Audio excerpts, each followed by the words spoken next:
देखिए ब्रिज के गोपाल सोमवार से शनिवार सुबह 9 बजे सिर्फ दंगल टीवी पर। कितनी सुंदर चूड़ियां हैं। गोपाल, भाई हो, भाई होने का धर्म जानते भी हो और मानते भी हो, तभी तो ये उपहार लाए हो।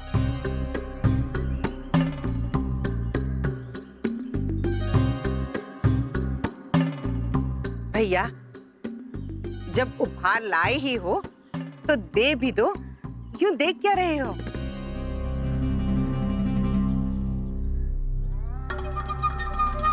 भाई बहन का बंधन तो अनोखा होता है गोपाल, और उसके सामने इन चूड़ियों का क्या मोल। बहन सामने खड़ी है, वो चाहती है तो इतना क्या संकोच करना। दे दीजिए। दे दो, चूड़ियां दे दो।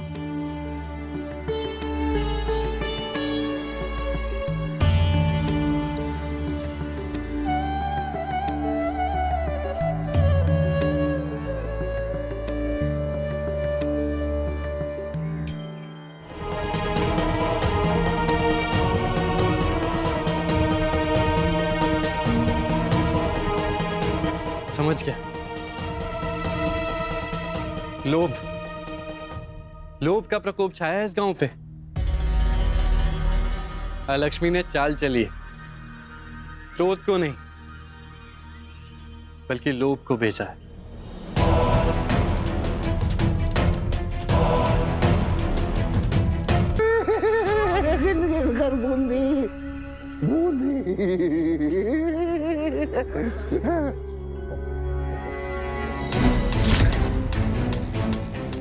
स्थिति पर नियंत्रण नहीं किया, इन्हें लोभ के विकार से मुक्त नहीं किया तो लोभ से अधिक भुखमरी का प्रभाव होगा इस गांव पर। भूख से सभी पीड़ित होंगे। मुझे इसका उपाय जल्द ढूंढना होगा। मैया, ऐसा कोई और भी है जिसे आपने पूरी तरह बदला हुआ पाया? कुम्हार को ही देख लो, कितना सरल हृदय का था वो, लेकिन उसमें भी तो अभी लालच घुस गया है। ये सब मेरा है, और अगर आपको चाहिए तो इसके बदले में दूसरे मटके भी ले जाओ। हाँ मैया, मैंने भी देखा। एक घड़ी के लिए वो मुद्राओं की पोटली छीन रहा था। अब तो लालच उसकी आदत बन गई है, और उस लालच की वजह से वो चोर बन गया है।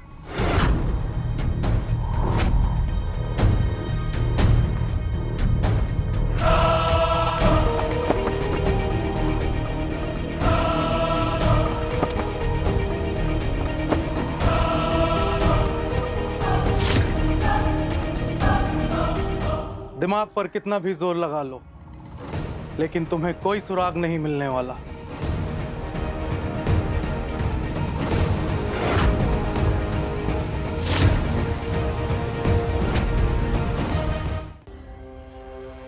क्या हुआ कान्हा, क्या आपको पता चल गया है किस पर सबसे अधिक असर किया है लोभ ने? लोभ का विकार धूर्तता की पराकाष्ठा है। उसने छल किया है हमारे साथ, हमें भ्रमित करने के लिए चाल चली। कोई ऐसा है ही नहीं जो अधिक प्रभावित हो। आप स्वयं देख लीजिए राधे, सब एक समान प्रभावित हैं लोभ से।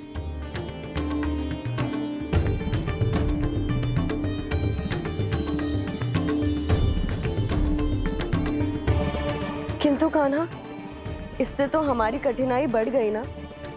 आप एक ही समय पर सबका उपचार कैसे करेंगे?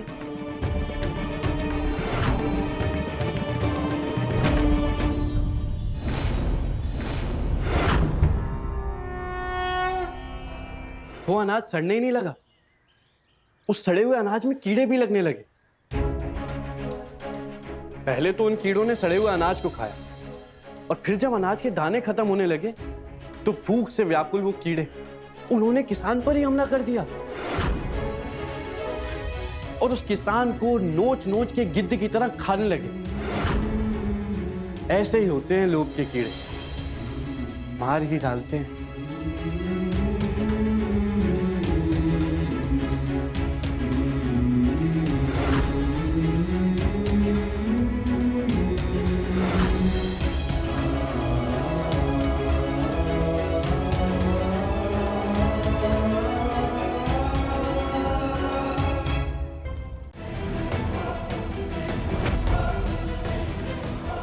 प्रणाम देवी। यदि प्रभु श्री कृष्ण इसी तरह आपके विकारों को हराते रहेंगे तो आपकी जीत कभी नहीं होगी।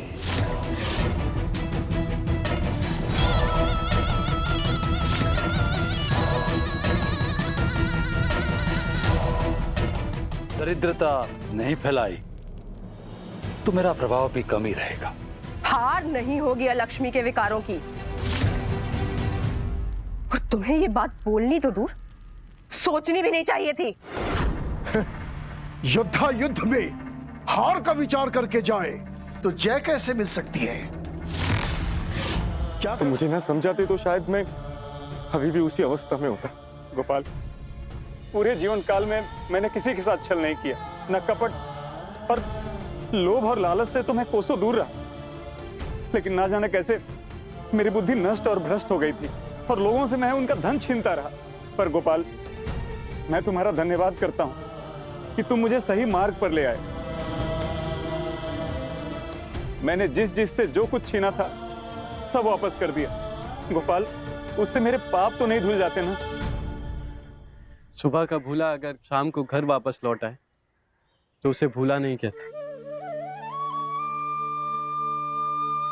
अपनी भूल को स्वीकार करना ही अपने पापों को धोने का आरंभ है।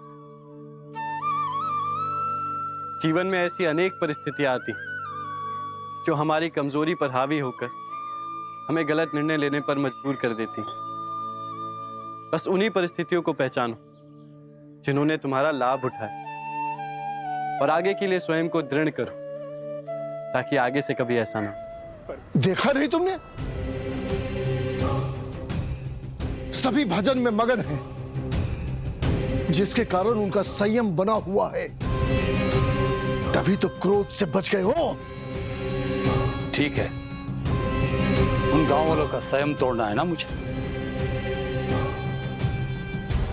जब ऐसा हो तभी तुम उन पर हमला बोल देना। एक बार क्रोध का असर हो जाए तो फिर सभी अपने आप गांव का नाश कर देंगे।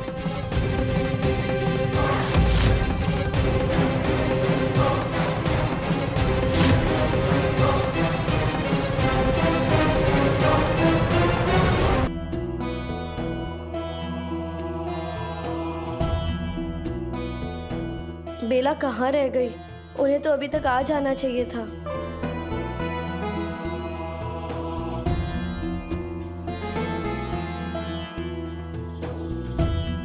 हे भगवान, लेकिन हमें नहीं रुकना चाहिए। शुभ काम में देरी नहीं करनी चाहिए। हम सभी को मिलकर कीर्तन शुरू करना चाहिए। आप चिंता क्यों करती हो? सितार तो मेरे पास भी है। बेला की जगह मैं बैठ जाती हूँ। अभी लेकर आई।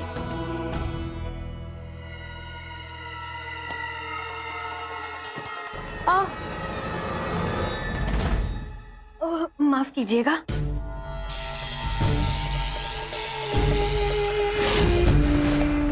आंखें नहीं है तुम्हारे पास, देख के नहीं चल सकती?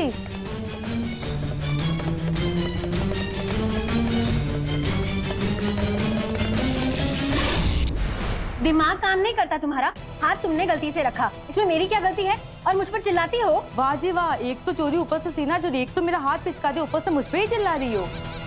ओहो हो, आई बड़ी चोर होगी तू, तेरा सारा खानदान, समझी? चल निकल यहाँ से।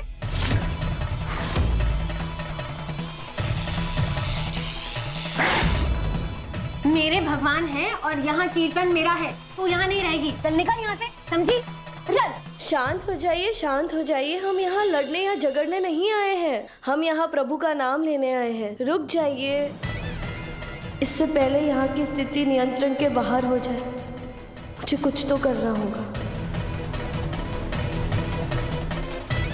यहाँ तो मेरा काम हो गया, अब आगे बढ़ते हैं।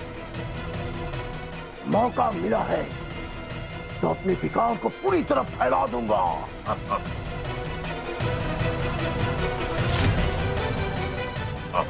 चलो करो।